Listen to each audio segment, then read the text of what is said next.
उसकी परेशानियों की वजह थी उसको आने वाले विचार। उसे लगता था कि वह दुनिया का सबसे बदनसीब आदमी है। पूरे घर का खर्चा उसे अकेले उठाना पड़ता है। घर में सबकी जिम्मेदारी भी उसी के कंधे पर है। आप YouTube पे पहली बार आए हो तो चैनल को सब्सक्राइब करें और वीडियो लाइक करें। आनंद की परेशानियां उसके चेहरे पर दिखने लगी थी। वो बात बात पर गुस्सा हो जाता। उसका चिड़चिड़ापन दिन प्रतिदिन बढ़ता ही जा रहा था।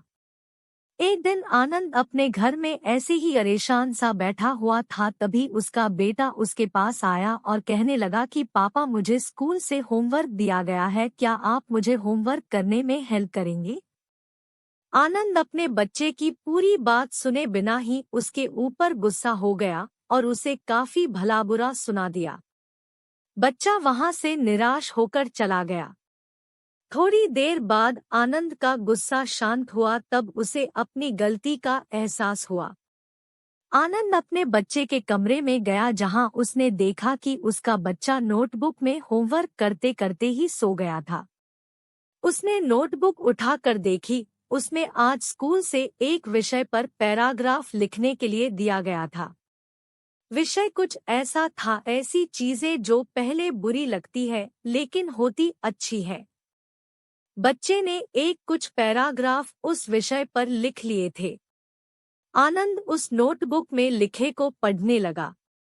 बच्चे ने कुछ इस तरह से लिखा था, मैं उन परीक्षाओं का धन्यवाद करना चाहूंगा जो पहले मुझे बहुत बुरी लगती थी, लेकिन बाद में मुझे समझ आया उसके बाद ही वेकेशन आता है।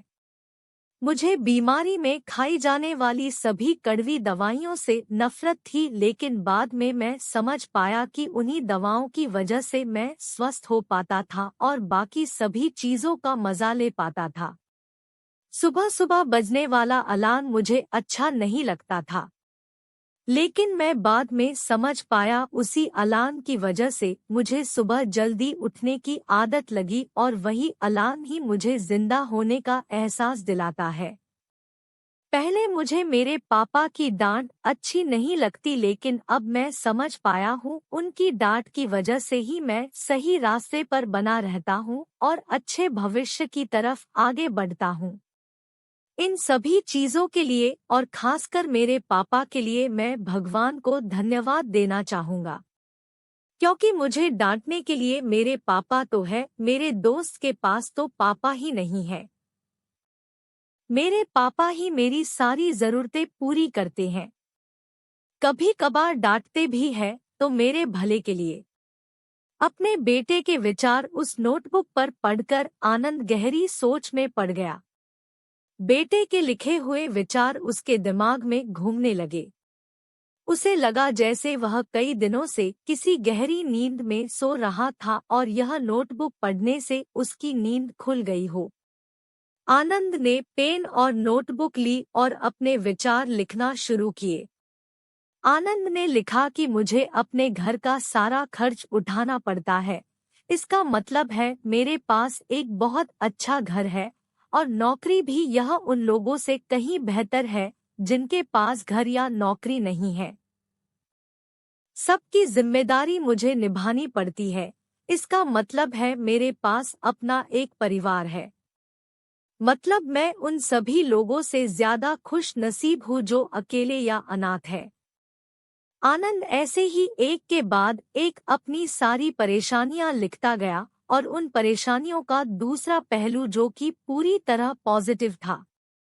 ये सब करने के बाद उसका मन और दिमाग बिल्कुल हल्का हो गया। उसे लगा जैसे जिन्हें वो परेशानी समझ रहा था वो कोई परेशानियां थी ही नहीं। दोस्तों, हम में से कई लोग अपने जीवन में घटने वाली हर घटना को नकारात्मक दृष्टि से देखते हैं और हमेशा दुखी रहते हैं। हमें हर समस्या या परेशानी को सकारात्मक दृष्टि से देखना चाहिए। जिस दिन से हम ऐसा करने लगेंगे उस दिन से हमारी हर समस्या गायब हो जाएगी, क्योंकि कोई भी समस्या एक नेगेटिव विचार से ज्यादा कुछ भी नहीं होती है।